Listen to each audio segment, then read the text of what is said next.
everybody. Welcome to All That Matters and More. And I'm Komiki, and welcome, guys. Thank you so much for joining us. But before we dive right into it, Didu and I have to give you guys a quick disclaimer and to let you know that the content today we will be providing is for informative, educational, and entertainment. Thank you, purposes. Is, guys, that the information, opinions, as well as recommendations provided by us should be by no means considered as medical or professional advice. How are you? I'm good, Didu. How are you doing? I am pretty awesome. I'm pretty awesome. It's been a great month. And as you know, October is Mental Health Awareness Month. And today we have a fabulous guest joining us. I mean, this guy, I can just sing praises. He's an author. He's a holistic therapist. He's a father. He's a husband. And he is the CEO of Bat Therapy. And yes, man, Mr. Anderson, Hakeem Anderson. How are you? I'm doing awesomely. How are you doing? I'm awesome. I mean, I thought you were going to give us an introduction of yourself. Oh, Start off on a good note. Hi, everyone. My name is Hakeem Anderson Lissolong, author of 200 Truths About Love and your go-to holistic transformational therapist. And I'm happy to be here with you guys. Smooth, innit? It's very smooth. But I love the word transformation. Transformation. Yeah. That's the key word. Yeah. That's the key word. Transformational. And it's holistic. And the approach that I give it is very holistic. So why, regarding, so first for me, to sit down with a Black man who's a therapist. So what made you go into that direction? My mom's favorite thing is if I were to marry a brain, I would. So I love the mind. I'm in love with how the mind works. I'm in love with what affects the mind and what affects its capacity, what amplifies its capacity. And I love Black folk. Like hands down, I love Black folk. It doesn't matter what kind of a Black person it is, where they're from, what they've done. I love our story. I love what we represent, and I love the potential that's still untapped, and that's why transformational therapy. Yeah. So what is transformational therapy? Let's say you meet me, your life's going to let's say an hour's too long for me to spend with someone and their entire life or perspective on themselves or their capacity and capabilities in this world or even reach doesn't change for the better. That's what my experience of myself has been, and people's experiences of me have been. And so it's evident on social media with people that have sat down with me, with people that have engaged with me for a while, that I do really, really love seeing people do better. So it doesn't matter what your journey is in this world. I really enjoy people doing better because success and succeeding anywhere in the world, there's a formula to it. All you have to do is just follow the formula. I got you. All you just write down a few notes. Yeah, just you know what I mean? That's what I'm here for though, right? Yeah. So success is repeatable over, and you don't have to reinvent anything. You do not have to reinvent anything. Like I was saying, build our own table. The table is there. Just build the same table and just put your own people around the table, capable people around the table. You know what I mean? So I love watching what people can do, and the fact that I get to experience it in every single session is amazing. Wow. And I guess that's where the transformation aspect comes in. Because to a certain extent, and you can both correct me if I'm wrong, it would be pointless for me to sit down and be like, okay, well, I'm going through this and this and that. Then I come back the next time and I'm like, I'm going through this and this and that. And I think maybe that's where, and this is what Dudu and I always say, is that sometimes you try to get the point across that people need to understand that you guys can't, how sometimes we go to therapy and you're like, I'm fixed. I found an epiphany. I'm good to go. But I think the transformation part is actually what we would also like to spread across, today, because I think that's so important. And to see somebody grow in that kind of way or aspect, that's important. So also just for what is the importance thing? Let me just get to what is the importance of holistic therapy and as a whole, because sometimes I may also feel as if though, okay, cool, my spirituality is good and my mind is good. I'm forgetting about my soul. Yes. So as a whole, why is this so important? And for us to, in order for us also to kind of also find that transformation, for us to get where we need to get. Yeah. I say first identify what you do need to get. Because when you know where you want to get to, it emboldens your why, right? Like the reasons, the intention is also bigger. A holistic approach to getting you to what you want to achieve requires for us to strip you of the things that have been holding you back from what you want to achieve. You understand? So there's things that there's habits, new habits that you're going to have to learn, habits that you're going to have to let go of, right? Habits of thinking, habits of feeling, habits of desire, habits of lusting, habits of yearning, habits of needing, habits of choosing, deciding, habits of action, habits of responding to the results of your actions. That goes back to the mind, habits of thought, right? So a holistic approach looks at all of that feedback loop. So thoughts influence feelings, feelings influence choices, choices influence actions, actions influence results, results influence thinking. So that feedback loop, we look at the life cycle of that feedback loop. If you want an ice cream, what's the life cycle of that? I want to go get ice cream. Do I have money? I decided, oh man, the last time I had ice cream, it was so nice. This desire is there, right? I thought about the ice cream. I want the ice cream. I determined it for myself. I have a desire for it. I'm choosing the ice cream. When I get there, I have decisions to make. There's different flavors of ice cream. So I'm not going to get 3 scoops. I'm not going to get 2 scoops. And then I'm going to eat the ice cream. Let's scale it back to thoughts. The thing you didn't think about is that you're lactose intolerant. The results now is a consequence. Yeah. Because It's gonna malasha. like malasha, you know what I mean? So now there's do you have a habit of self-deprecation? Do you have a habit of self-harm? Do you have a habit of not making decisions without self-awareness, without the awareness of what this decision is going, like what pain is going to cost you, right? Do you care about what pain is going to cost you, or do you want to live vicariously and FOMO it away, right? The result is that the feedback loop, when it comes back to your thoughts now is assessment time, because now I'm in pain, I'm on the toilet, I've been here for a while, why am I doing this to myself? I'm not worthy of anything good. You know what I mean? Like all these personal judgments that you give yourself, that's what we focus on. So I made an example with ice cream. It's a metaphor for your whole entire life. It's like you need to look at the opportunity cost of things. You know, it's like, it's my desire, I want to, but at what cost? You know, and I think that's one thing. It's like you need to put in the work. You know, and you need to understand your actions and what you're doing. So now I love the name of your organization, you know, Batubat. And that's basically meaning Black people. So then how do you get the word across to Black people? Because we are basically stereotyped that, you know, we don't do therapy. As therapy isn't this and so Nina, as an organization, how do you go out to the public and then get word and actually have Black people come seek help?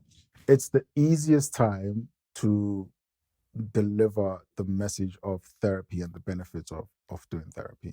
We have, you know, free marketing platforms in the form of social media, right? You know, I mean, they're not all the way free because your data is being sold to other companies. But you have these platforms that are available, and the best that you can do is create content that's in line with people's pains or people's desire to be free of those pains, right? So like it's educational content, it's entertaining content, and it's somewhat violent content. Apparently I'm violent on social media. So Are you? am I? I think I'm friendly on social media, you know. Like with the kind, you know, with the clients I get on a regular basis, I'd say I'm quite friendly because it does hit home. And I think as people of color, Black people, people of color, colored people, Indian people, Chinese people, as a person of influence or a person of sway or a person who's selling products and services online, please get in the habit of telling the truth, regardless of how it's going to land. I think we lie to each other too much. I think we're okay with being lied to. We're okay with lying to other people too, because no one checks us. No one fact checks you. You know what I mean? You just, because we speak English, it's nice. It's you know, it sounds nice. I'm wearing a suit, I'm speaking English. Who's going to fact check feedback loops? You know what I mean? Like, who's going to do the due diligence of doing research in this age and fact check people? But we have to get into the habit of doing that. and not just taking things as we see them or as we hear them or as we receive them. You know, we're very comfortable with hearing lies, and we're very comfortable with swallowing them, and we surround ourselves with people who accommodate those lies too. Thank you for that. Right.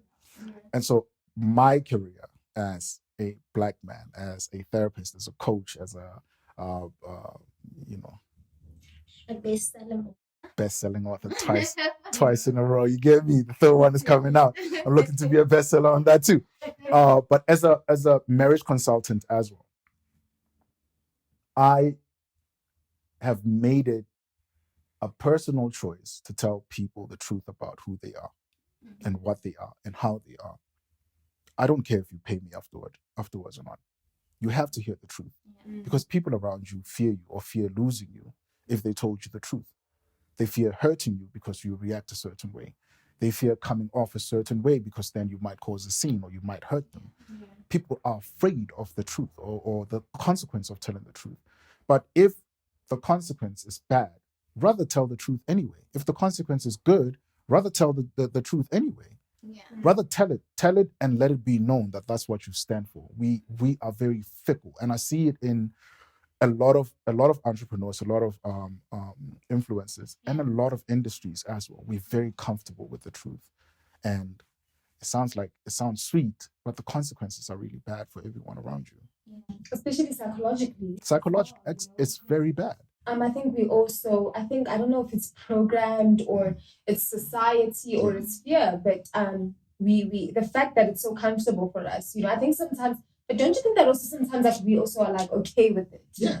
So like if somebody lies to me, I'm okay with it, as long as I feel, I don't know, get some sort of a reward, whether it's emotionally, whether it's, physically, So I just think. But do you think it's that we are being comfortable, or just sometimes you're just trying to avoid? There's always a sense of avoidance. It's like you're dressing it up really nicely. You're giving it pretty words. The real word is we cowardly. But avoidance is cowardly. Avoidance is cowardly. It's fear. Fear of what? Fear of neglect, fear of rejection, fear of judgment, fear of chastisement, fear of being made a fool, of being ridiculed, of being belittled after you tell that truth. We fear each other too much. Like, if you fear someone, you deify them. Now they're your God and they control how you are. But I wouldn't say avoidance is fear. It's just, avoiding. It's not. What's the root component of avoiding? It's just really, for me, just looking at it and not willing to be confrontational. Because there's things that you could say. People pleasing. It's not people pleasing. There's things you could say. The person will get pleasure from not being confronted. But sometimes that's avoiding. Don't you sometimes want to delay something as well? You're not maybe ready to face. Whether or not you talk about it now or later, the result is going to be the same. Yeah. But then if you avoid it, it doesn't get sorted. It doesn't. So it's a fear of actually getting into the work of doing the healing work or the fixing work. Yet I want you to read my mind so we can both fix this. It doesn't work like that. It's cowardly. It's being cowardly and being fearful of the consequence or being fearful of the work. Another thing with us is that we fear success, yet we want it. We yearn for it. We crave it. We even demand it from people, but we're afraid of the dirty work that it requires to be done. But isn't that, and I fully agree with you, and I think it just basically stems of our teachings as Black people. Yeah. We're not educated on success. We're not educated on how to be. It's not an excuse, but even look at now the curriculum in schools. We have Google. We have YouTube. We have different approaches to one thing. You remember, not all of us have access. But we're talking to people who have access to this podcast, meaning they have YouTube and they have Google. They have, but our aim is how do we get outside of the podcast and actually start.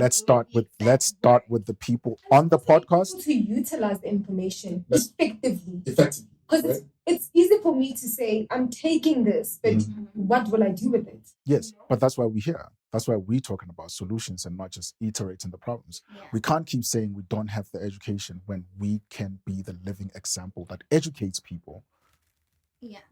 on what the solution is and how to practice the solution and how to apply it and apply it effectively. We have to be the custodians of the lessons we want prevalent in our society. If we don't change ourselves, nothing is going to change in this world.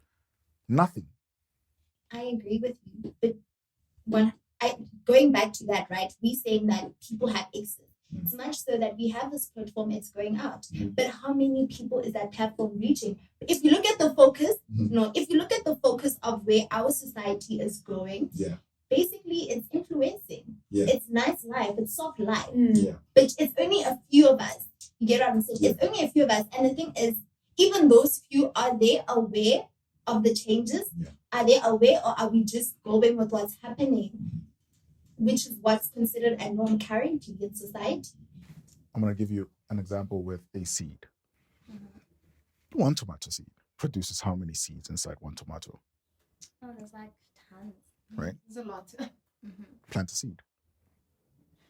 It's not your duty to change the world. Yeah. It's your duty to sit down with one person for 1 hour and change their lives.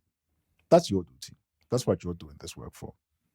One person, one time. Have faith in your God and the way He's created this world. It can't be this doom and gloom approach to life where it's really a reproach. Like you're like, oh man, we're going down the drain. So are you just watching yourself go down the drain? No, like this. Here's a person. Hey, do you want to go down? I don't want to go. Let's sit here for a while and just talk about it so we don't go down the drain as one person, 1 hour at a time. I promise you, your world is going to be better. And just your experience, and what we're talking about, what would you say, like in your experience, like how do we go about doing that as Black people, and authentically, genuinely, and it's not a thing of because she's doing better, or I can smile at her, because like sitting here and listening to you talk, it's also as a male as well, and how you talk about mental health, it's so positive, and unfortunately it's seen as, but you're not allowed to talk about those things because you're Black and you're male. Why are you in tune with your emotions? Why do you emotional EQ? Why do you have opinions? Why do you have opinions? But I think that narrative has changed. No, it hasn't. Because there's still more we can do. Yeah, because I'm looking at my friendship circle, right? More men are in therapy than the females. I don't think any of my friends, I don't think any of my female friends are in therapy. Absolutely. I think if I have a lot of female friends, but only two, have been there. But you look at all my guy friends, they've all been there. And it's like, for me, I just kind of feel like men now are just so in touch with wanting to get help and not wanting, social norms, to define them. They controlling their narrative. Of course. So I mean, hence me see Anga's Chambe. And that's why those men are going to be even more successful in their lives. And people who aren't really taking care of themselves aren't. And they're constantly going to be revolving around the same chaos they've been complaining about, or their mothers have been complaining about, or their uncles have been complaining about, or their generation. They continue. If you do not do any work in yourself, on yourself, by yourself, I'm sorry. And I think that's the significance and the importance of therapy. And I actually wanted to ask you this because I think it's so important, because also another thing, it's pointless for me to sit here and you're helping me. Yeah. And then when I leave that room, what am I doing after? Sure. So also do you practice that as well? And absolutely. Our therapy, the change work, it happens on the couch, obviously, like it does. it happens on the couch. Yeah. But you have homework.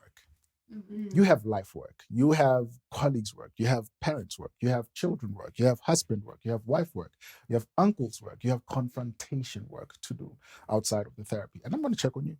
I'm going to call you out on your BS. You're slacking because, we sign a social contract as well. It's like exercises that you do where it's a social contract and, you progress through phases in those exercises. And now you have to really come out into this world and say, I am this. Yeah.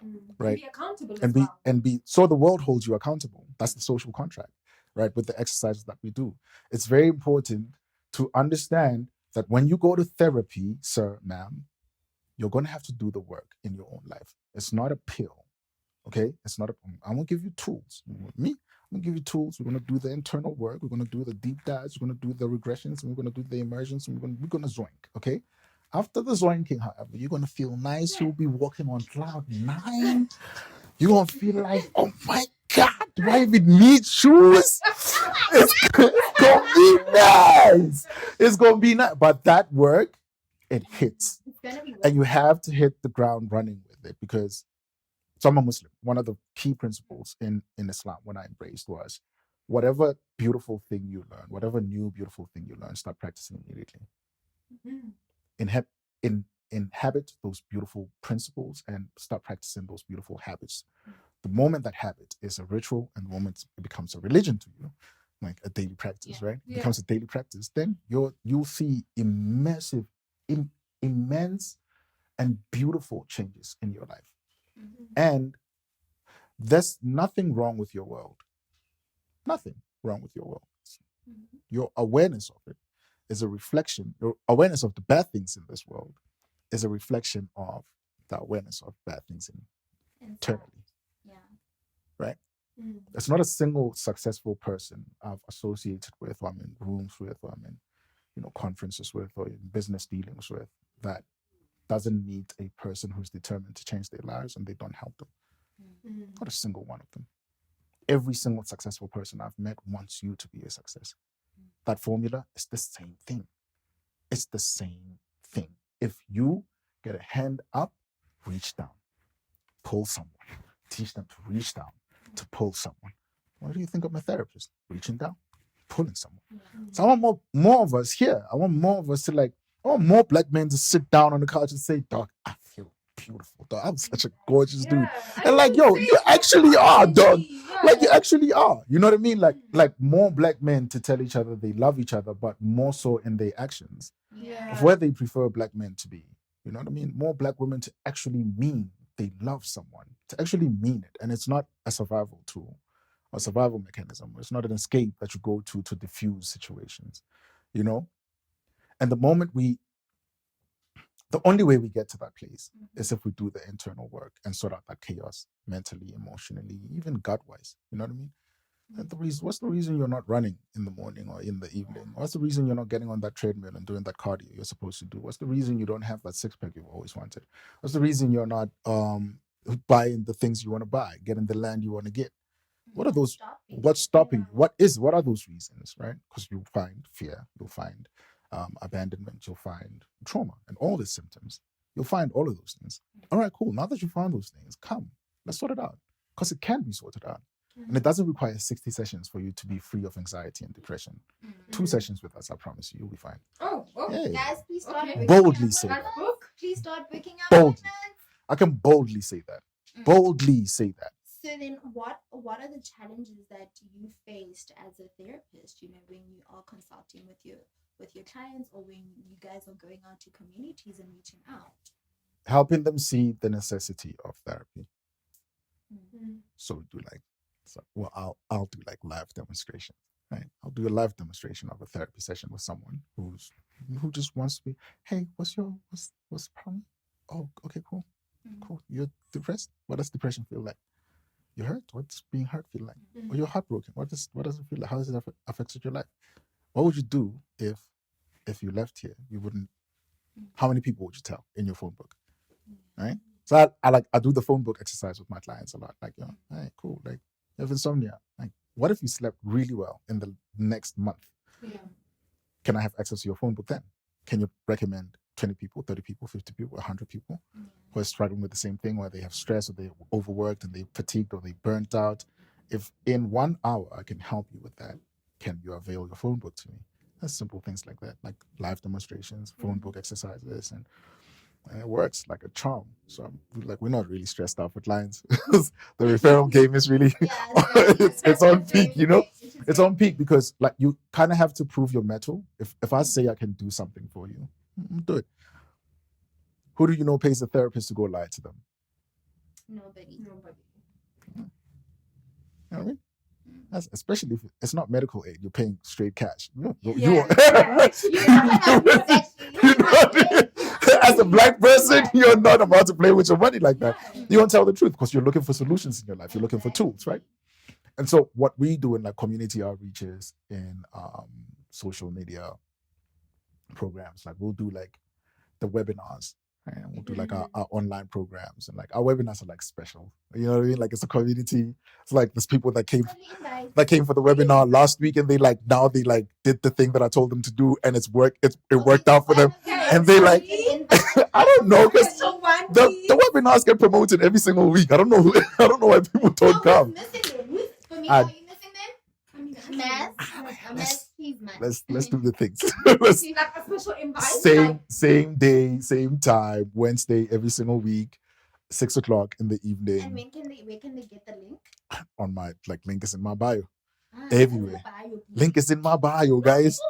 No, but like I need to like at the end, even in the description, we're gonna have the thing, so they can click. No, but link is in the description. You don't have to go to my link in my bio. The link to the webinar is in the description. Go down there, register now. While you're listening to me and to the ladies, let's do the thing.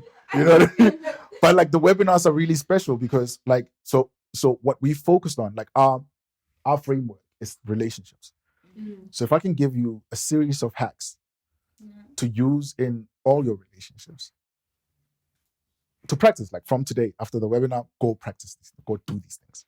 Okay, just give and then I think I need those. And then report to us. Right? Report to us. Like if you say you want your man, your husband to communicate better, what kind of communication? There's many different types of communication, right? Like I want him to master my love language. Okay, have you mastered his love style? Do you know his love style? Right? It's like for me to get, I have to give. Yeah. Right? For me to do, I have to be a person who can do the thing. Right? So for me to have a quality life, I have to do the things that get my life quality. Like what's the quality work I can do to get me quality in any relationship? As me and my mom haven't spoken in a long time because every time my mother avoids the things, and like when I was young, okay, we've established this childhood trauma already. Yeah. Before. Okay, we've established this the mother wound. Okay, cool.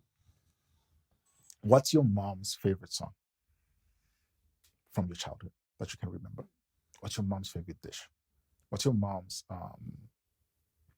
what's the thing that troubles your mom the most from her childhood? Because we found majority of the time, Black men and women don't know their mothers. You just know the fact that that's your mom. And, titles come with expectations.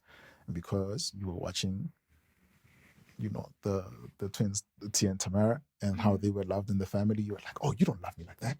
Yeah. So we idealize. Quell the expectations and learn who your mother is every single day. I don't talk to my mom like that. Send your mom a message every day. And keep that conversation going the whole day.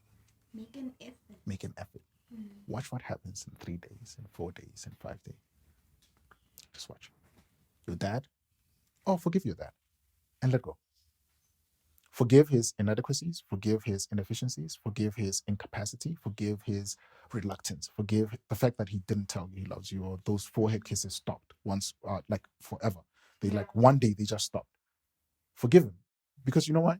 You never asked what happened. And because you never asked, if you still have access to him and he's still alive and you can talk to him, if you can talk to him, and if the pain isn't really that heavy and deep in your life, go ask him, Papa, you used to kiss my forehead and I used to love it. This used to be the best thing in the world to me. Majority of the time, our pain is built inside and it's never expressed. Your dad doesn't know you feel like that. He doesn't, because he's a man and he's focused on other things. And because your dad is a fixer, he will fix it. Because that's what men do. Men are looking for a problem to fix. They're looking for solutions for the problem, especially if he's a dad, right? If you're having trouble in your relationship, you have a good relationship with your dad or your uncle, go to either one of them and ask them. First question, what do you think about me? What do you really think about me? When you look at me, when you're really analyzing me, when you're analyzing these relationships, what do you, like the relationships that I'm in, the ones I tell you about and the ones I don't tell you about, what do you really think? And Black men are going to give you their honest opinion about your partner choices. They won't lie to you. They love you too much. They love you. Like they saw you, thought they were changing your diapers. Please, they love you. Okay? They love you. Even your oldest brother, ask him his honest opinion. even if he says, Joe, and I go make you dog, like, hey, what dog? Joe, can't you do better? You know what I mean? Yeah. But like you guys have never taught me any of these things. Right? And like that's when real conversations start happening. But these conversations won't happen, or you won't know the information you need to know in order for those relationships to hit a plateau where they're healthy and it's a safe environment for you to actually talk about your real feelings. Do this every single day. Any one of these things. Do every single day, repeatedly, over and over and over. If you have a big sister and you guys don't talk much and you start texting them, what's the first question they're going to ask? Actually, yeah. I'm like, oh, king. Ushotang. Mhm. You know what I mean? Actually, that's the one. Then it's super I just want to say, yeah. I told my sister, my second eldest sister, how much I love her on a line, how much I love her and how much I appreciate her. Yeah. And I was like, no one in the family does for me and my children what my sister does for me and my children. No one. I've never seen anyone go the mile and beyond and above, and then find an above the above to go for me and my children like my sister does. And I told her that, like, dude, I've never actually thanked you for who you are, and you're freaking amazing. All my sisters are amazing. You know what I mean? All of them are amazing. And I told her that. You know, you have expectations of their reactions. My sister punched me. Really? Because that's how she tells me she loves me. Laini Ochele was like, hey, we love Musai. You know? It's like she punched me and then she hugged me. Like, I love her, you know? Yeah. And that's her way of expressing her love for me. Like, so boy, you know, that's my sister. And I think I like the fact that you touched on when you were explaining that I think it's the expectations that we have. And for you understanding that that's how my sister loves me. Her punching me and giving me a hug. I haven't received that punch in a very long time. You know, that's how she shows me that she loves me. And I think that's something that people need to get used to. Yeah. Like, learn how people love you. Yes. And sometimes you can't, obviously, you know, people want some other people's dads are not very much emotional, but for the fact that they are doing so much for you, for them, that's how they show love. Yes. You get what I'm saying? It's the I was going to say, a lot of fathers have apologized to you a million ways, a million times. Yeah. But because you have an expectation of how they're supposed to do it and how they need to do it, and this expectation has never been expressed, you're missing out on all the cues. I'm so mad. So much. There's a language that our parents communicate. That obviously, because we went to the schools we went to, we were raised with the friends we were raised with. We watched the TV shows we watched. So it's like there's always a break of transmission between generations. There's always a break of transmission between generations. There's a break of transmission in your relationship with your father and your mother, where they do things because they genuinely, truly, amazingly love you, and they show up repeatedly over and over and over again in those things. They might not be the things you need and want, but they are giving you those things because that's how they were instructed. Parents are supposed to show up for their children. You understand? And because of that, we miss out on the apologies, the silent apologies, the quiet apologies, the subtle ones, you know what I mean? Like even the I love yous. We miss out on those things, you know? And it's a huge injustice to both individuals in the relationship, because of the break of transmission and because of our expectations that are not voiced, we're not going to hear the apology. It's not going to resonate with us, you know? So just any one of those things that I said, practice. Just watch, like when you come, maybe you'll give me a testimonial, you know, like, oh my God, I tried, and then she made me bean soup, and then, you know, like maybe you, gestures, like it's, you know, you know, and I think it's high time that we focus on. Dude, like my mom making me 7 colors midweek. Midweek. Dog, I'm loved, bro. It's going down. I'm loved. Yo, this woman loves me, bro. Listen, my Twitter will know. My Twitter will listen tomorrow morning at work. I'm there with her Tupperware that I have to bring. Because my mom watches my podcast interviews. So. Ke tlo busa Tupperware ga ma. So we need to be adept to our parents' love language. I can't really like real obsessed with love languages. What's your mom's love language, dog? What's her love style? Yeah, I think with my mom doesn't necessarily like apologizing. But one thing she'll do is if she sees my mom is a gifter, and obviously gifting is very different. Hers is gifting and acts of service. And it's like I don't like cleaning. I don't like cleaning, but she'll do, let's say if I have dishes, she'll just wash the dishes for me or make sure that she cooks for me. That is so if cute. she sees something cute, she'll get it for me. So for hers, it's gifting me and acts of service. And I think my biggest love language is acts of service. So what's your mama's? My mom is definitely like food. I think she definitely goes out of her way to make sure that we are well fed. I really didn't understand it until like my colleagues one day were like, does your mom cook every day? Because obviously they just always knew that it was just, we were like the trio, it's just my brother, my mom, and I. So they asked, they're like, does your mom cook every day? And I'm like, yes. And they're like, well, that's a waste. And also, you're very lucky. That's unfair. Your mom can't cook every day for you. You're old. So what do you do? So I think for her, it's definitely just like, and just the little things, you know? Like the fact that she can just she wakes up and she comes and she checks on me like, are you still breathing? Before, I didn't understand that. I'm like, oh, she's so weird. But now that I'm like, now as you get older, you actually are like, wow, like somebody checked up on me. You know? And even sometimes when I think it's just also the remembrance. We could have like a very bad day, or you know how women are, and I think her and I are so similar. We clash sometimes a lot. But then sometimes I'd be sitting like, okay, like she's like really amazing. At the end of the day, both of you guys are gonna cry talking about your moms. My mom's love language is very different, and I think it was instructed to me very early.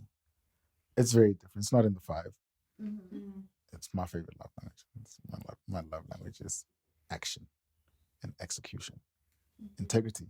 If you say you're about something, be about that thing. If you say you're going to do something, do that thing. If you say you're going to be somewhere, right? If you say you're going to achieve something, achieve that thing. So our love language is very different. It's there's the law of attraction. The law of expectation. If I set the precedent, or if I said I'm going to come to this interview, the expectation is set. I have to respond to that. There's a lot of rewards you get when you observe the law of all the laws of being. There's 12 of them, right? If you observe all of them and you live by them and you build that integrity and you execute on the things you say you're going to execute on, your life is magically going to change exponentially in a very short period of time. Much to a point where you can condense a whole year's worth of work in 3 months, which is what we focus on in the company, which is what I focus on in my life. It's what me and my wife focus on in our marriage as well, right? And we're teaching that to our daughters too, that intention isn't enough without action. A prayer, the amen. Can you just, intention isn't enough without action. It's not even intention without the action. Well, God rewards you for having that intention in the first place. The world would reward you for the action behind the intention. Well, the action after the intention, right? Because you don't set an intention after you act, right? A prayer, the amen to a prayer is what you do after it. If you just wait for God to change your circumstance, the consequences, you're not going to see any change anytime soon. Because you didn't faith in something or faith in something. I have faith that my life is going to change exponentially in the next 3 months. Absolute faith. Because my actions are incredible. My actions about it, about what I told God I want with these changes, how I want them to be, where I want them to be, who I want them with, and what I want the result of them to be. It's so incredible and it's so big and it's so scary. So obviously my actions are going to be the same.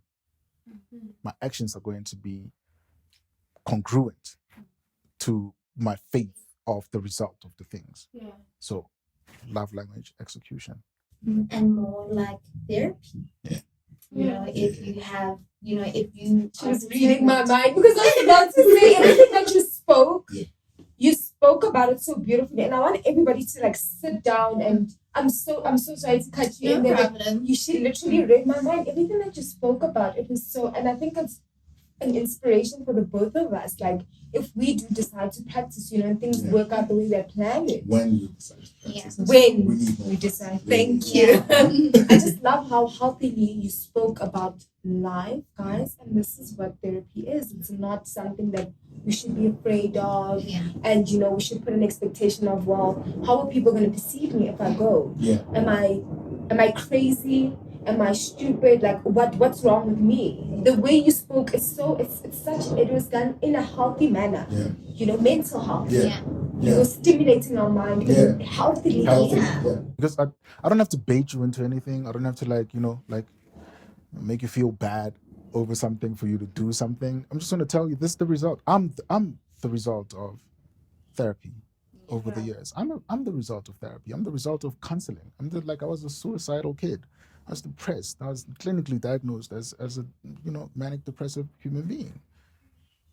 Do you see me depressed now, dog? I'm not. You could now. Listen, man, I did the work. You know what I'm saying? You did the work. And I really, I wish this for everyone. Everyone. You know what I mean? Every single thing you fear about therapy, there's a line of programming for you to think that way. There's a line of programming. You've been conditioned to think about therapy like that. Because when you're not doing therapy, what are you going to run to?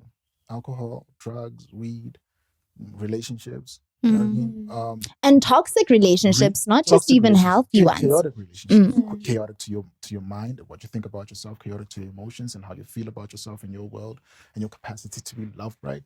Your worthiness, your deservedness, if you're enough or not. It's chaos. All those questions you're asking yourself about whether you are worthy, like, where's the health in that? These are the things that we run to. And Solange, Cranes in the Sky, she explains it. I tried to drink it away. I tried to sex it away. I tried to sleep it away. I tried to drink it away. You know what I mean? That's like, I try, but it's like Cranes in the Sky. It doesn't work. All these things that we've been conditioned to run to, even retail therapy, it's not therapy. It's not. Consumerism. It's hoarding, right? It's hoarding, and it's a depletion of it's wealth transfer. It's a depletion of your resources. You know what I mean? Also attaching.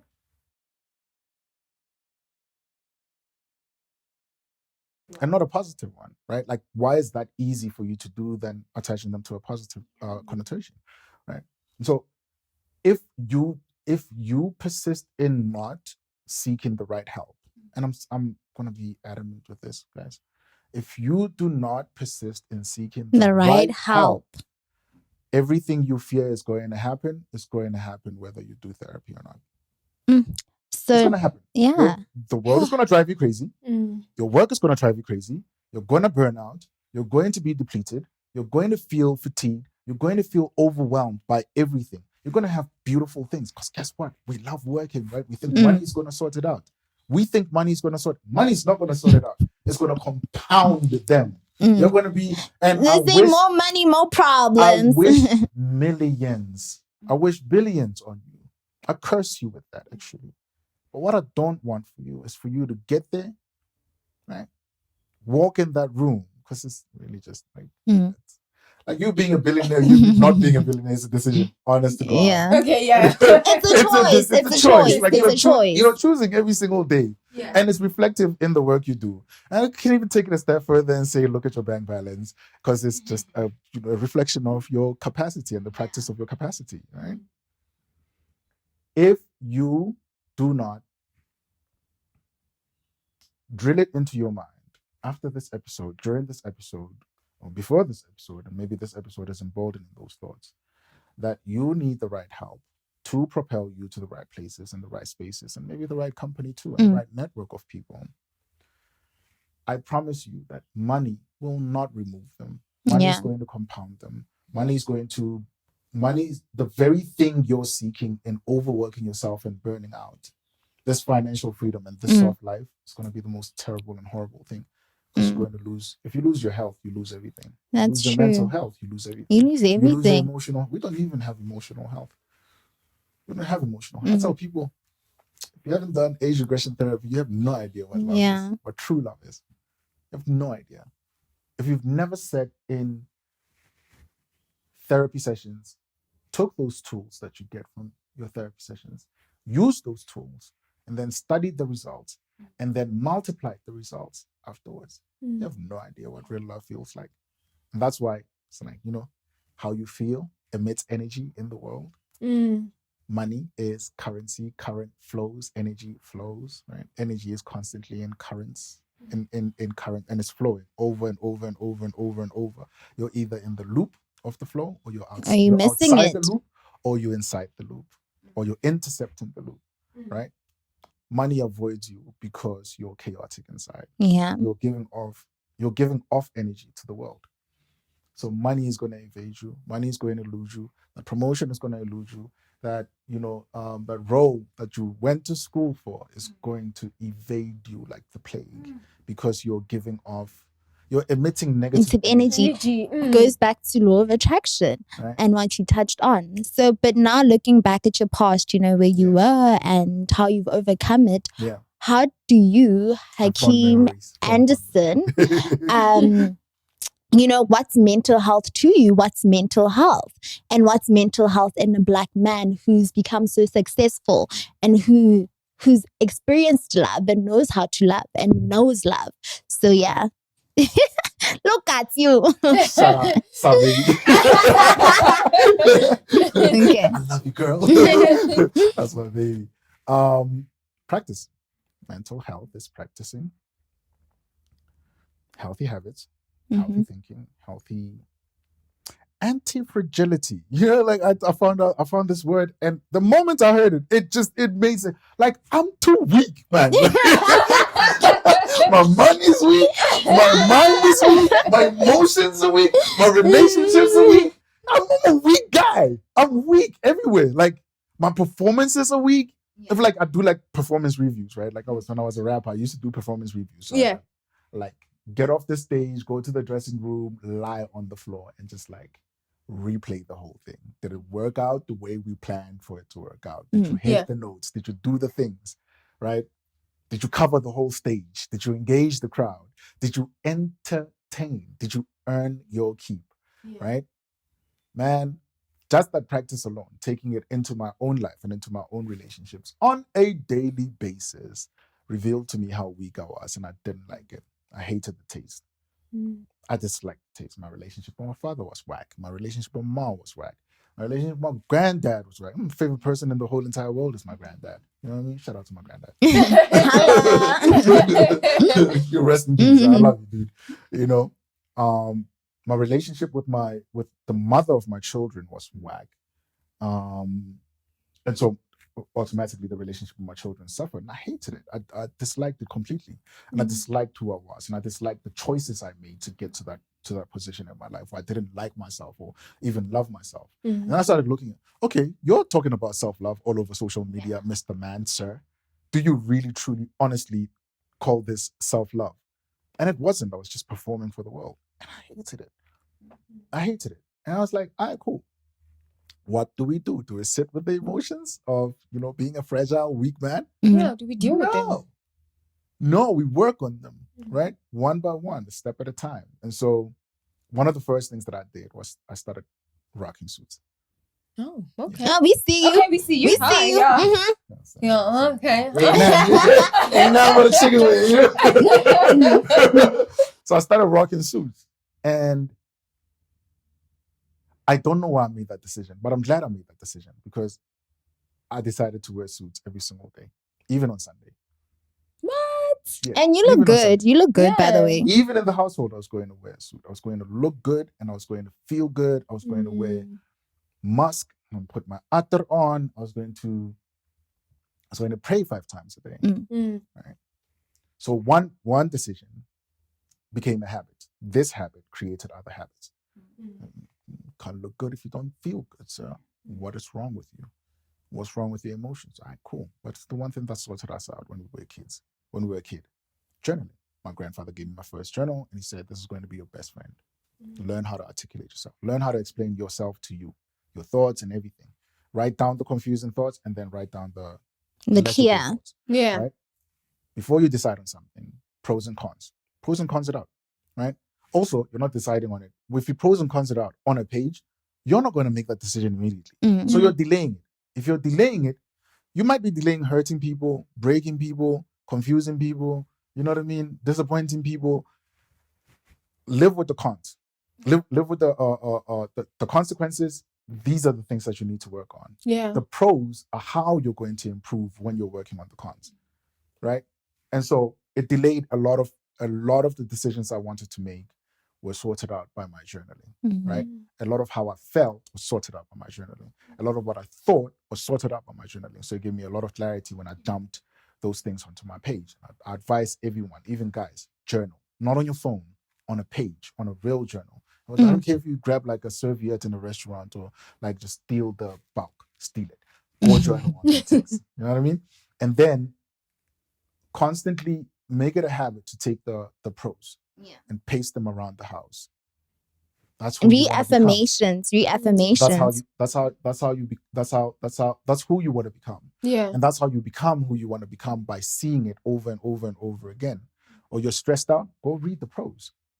This is what you're living for. This is what you're building towards. Yeah. Read the pros. Yeah. You might not be that version of yourself yet, but every single time you read it, something switches in your mind.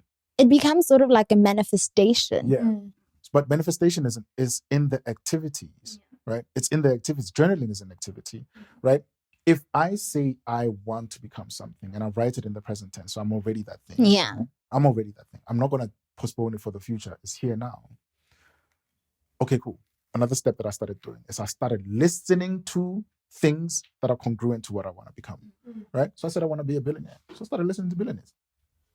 Started reading billionaire talk. Started buying billionaire magazines. Started going to conferences where billionaires are. I'm already in a suit. Might as well play the part. Yeah. Right? I'm not faking it to make it. I'm not there yet, but I'm going to. You putting action. You putting the action. Is the action of the pros that I see every single day. Now I'm going to invest my time in that. Now I'm going to spend my time doing those things.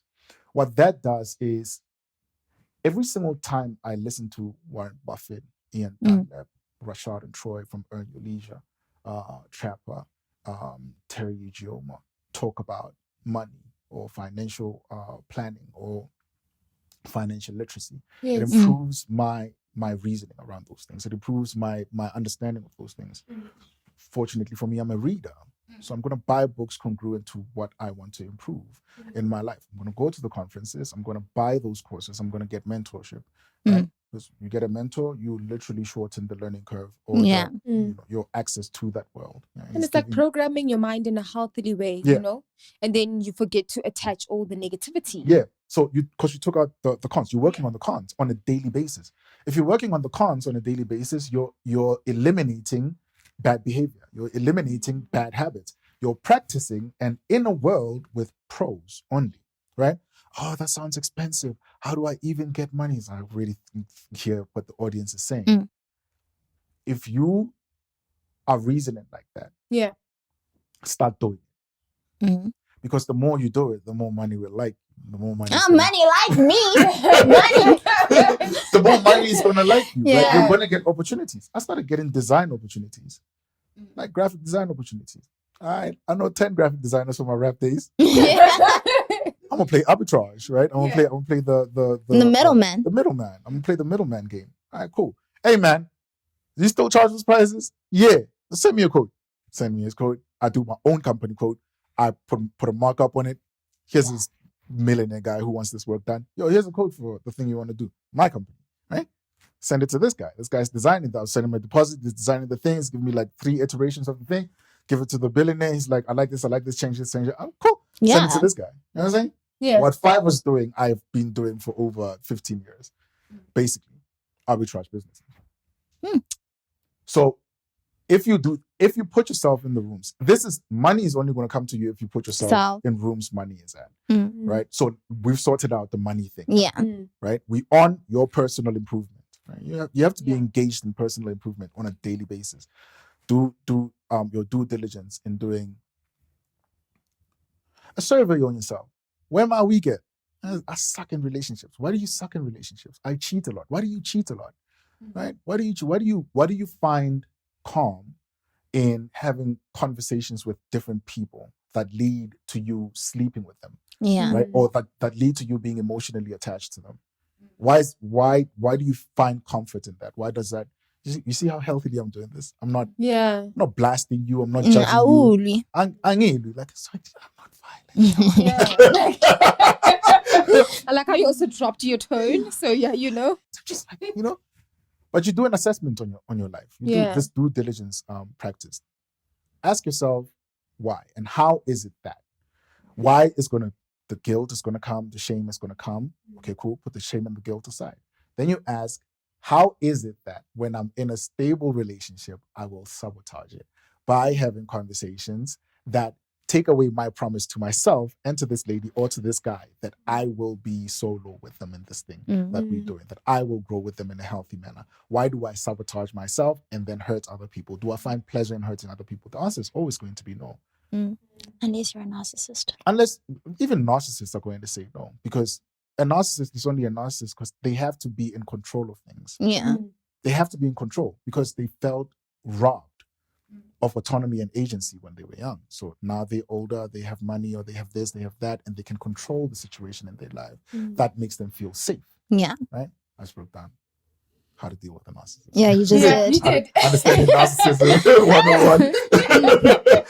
Yeah. So they have to feel like them being in control of their situation in their lives, hurting people in that way, makes them feel safe and makes them feel in control.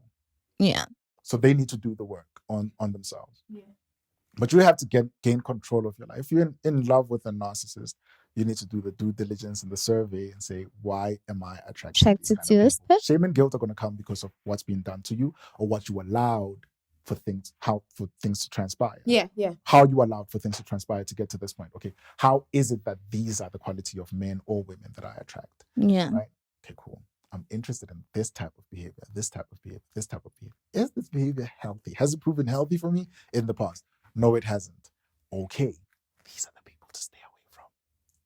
Just stay with it because you can decide. You can say no. And you can opt out of that relationship, right? You can opt out of it. And you can put things in place if you have to build the emotional courage to exit the relationship. You can put things in place to exit the relationship in a healthy manner or in an abrupt manner or in a manner that symbolifies tip to black women. Narcissists hate bitches. Be a bitch. Alrighty. Noted. You know, I hope y'all heard. Noted, yeah. Tip to black men. They hate being dropped. J&J. Ghost. You have permission to ghost a narcissist because they're dangerous to you. They're dangerous to your being and to your safety, emotional, mental safety, physical safety as well, because it grows to that eventually, right? Financial safety because, you love the person, so financially you'll be attached to them. Ghost. I give you full permission to do that. Ghost them and change everything, right? And understand that when you're leaving a narcissist, they go into rally everyone around you and convince them that you're the bad person. It happens it's like clockwork. It's like clockwork. So now you're prepared to deal with a narcissist, right? Because you've done the due diligence, right? You've done this is my survey. These are my pros and cons. I've changed the rooms. I've been with different ladies who think differently, who've triumphed through this. I've been with different men who think differently, who've triumphed through this, and they're successes at what they do. This is how they do it. Start doing what they do on a daily basis. You're already doing arbitrage businesses because you know what I mean? You're already the middleman for everyone and you've built this trust. Law of action, law of execution. If you say you're going to do something, do it. If you say you're going to change. I promise you, your life is going to be 3 months. Tops. Transformation. 3 months tops. When you come to see me, now we're working on the root of the reasons why you do those things. So why you make those decisions, right? The father wound, the mother wound, childhood trauma, generational trauma, right? It gets passed on so easily, and just the conversations you're having with the people that you love or the people who teach you you are who you are. It gets passed on very easily. It sounds normal and it feels normal. Like this reality that we live in our communities, it feels normal because that's the only thing we were instructed in. But it's not normal at all. It was just normalized. that all these behaviors have been normalized for us to think, oh yeah, it's okay. Oh no, that's their nature. Like people have toxic traits, people have trauma traits, and oh no, it's just my personality. Because And it's not. normal. It's not a personality, it's a trauma response. Right? And so like the work will work. All work works, even the work you don't do. All work. Can I tell Hakeem, we have to cut this? I mean, this conversation ain't never gonna end, child. You'll be back. We need a part 2 with this guy, okay? You will be back, sir. I love No, man, we'd love to have you back. And I think, it was very much fruitful. And I think people have learned a lot through this. I've learned a lot through this. No, I've definitely also learned a lot. Like, it's so beautiful at how this conversation, I mean, I think we were going into it like, oh, sometimes it's going to be sad. We're talking about mental health. Mental health is actually adventurous. It's so beautiful. beautiful, It's health, guys. What's not beautiful about having optimal health? Yeah. Right? So I'm a mental health optimizer. I'm an emotional health optimizer. I'm a marriage optimizer. I'm, like money optimizer sometimes. Oh, but the optimal functioning, left, right, and center. Functionality in your life. It has to happen. It has to happen, right? And live frugally. Live like you don't have it. Okay, so just to close it off, right? Hakeem Anderson Lesolang. I mean, for our listeners, what would be your message out there just to close it off for us? All right. So my message to you is if this episode resonated with you, if the ladies resonate with you, then I got something special for you. All you have to do is go to fallafella.com. The link is in the description. Go to fallafella.com and you're gonna get 37% off the Inner Child Healing Program. I did it specifically for you guys.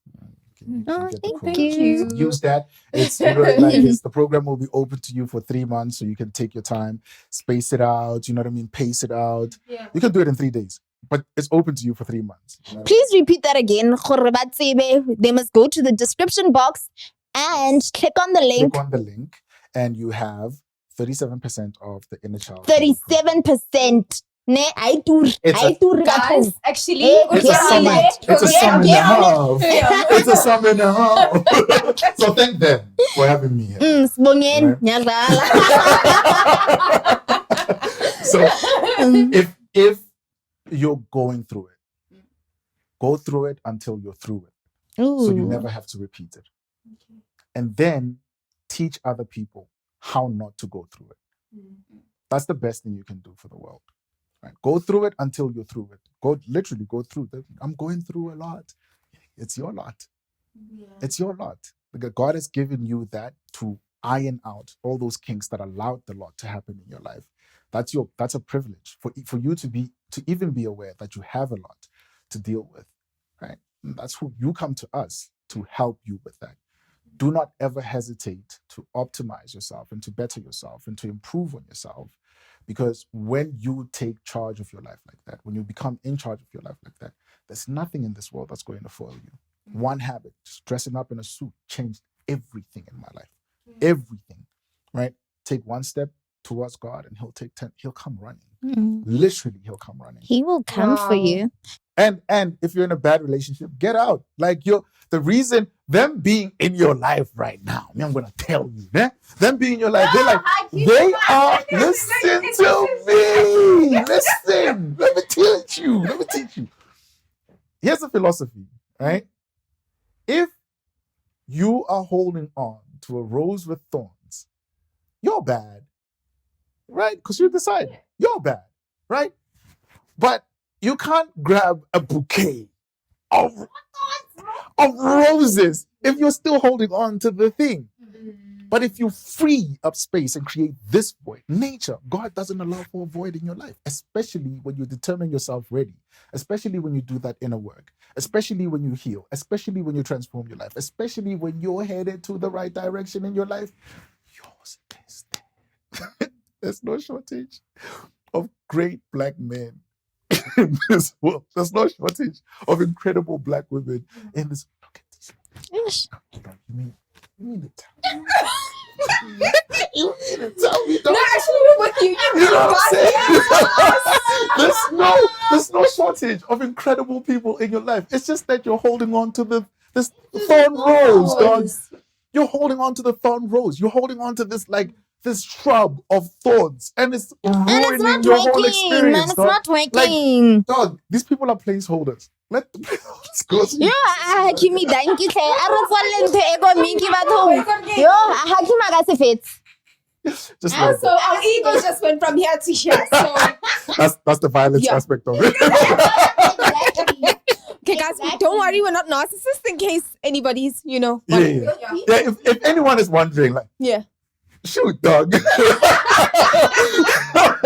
Shoot, my dog. If they have men and the men are good and they're great, they'll tell you. And then you're like, it's a con, my dog. Just exit out. Okay, also, Hakeem probably wants somebody out there to be happy, okay? You know what I mean? I hear you. I just want men and women to be happy. That's all. Like, and then you guys can pay a consultation fee for hooking y'all up. You know what I mean? okay. Like, because you have to, yes, but you're, that is not, so you're not much. dating, you're courting. So I'll teach you how to court in a healthy way. Oh, You know what I'm saying? okay. Court in a healthy way. You're not attached money, sex, nothing. You don't attach those things to anyone. You don't deserve those things. Your Yeah. husband or your wife deserves that. You know what I mean? I'll teach you. I'll train you. Even the money aspect. I can't wait for it. Guys. This has been honestly, this has been really interesting. I mean, we have an amazing guest today, and I had a very great time on the couch. It was pretty amazing. I loved it. We were so nervous, but I mean, look at us now. Stop looking at Hakeem. Okay, guys, so please also like and subscribe our Instagram page, Matters and More. And then also please send us a DM if you want to. Any questions, queries. Yeah. We're definitely here to answer, guys. Any suggestions as well, we would really love that. And also please like and subscribe on YouTube, y'all. Please. Yeah, just like that button. Subscribe.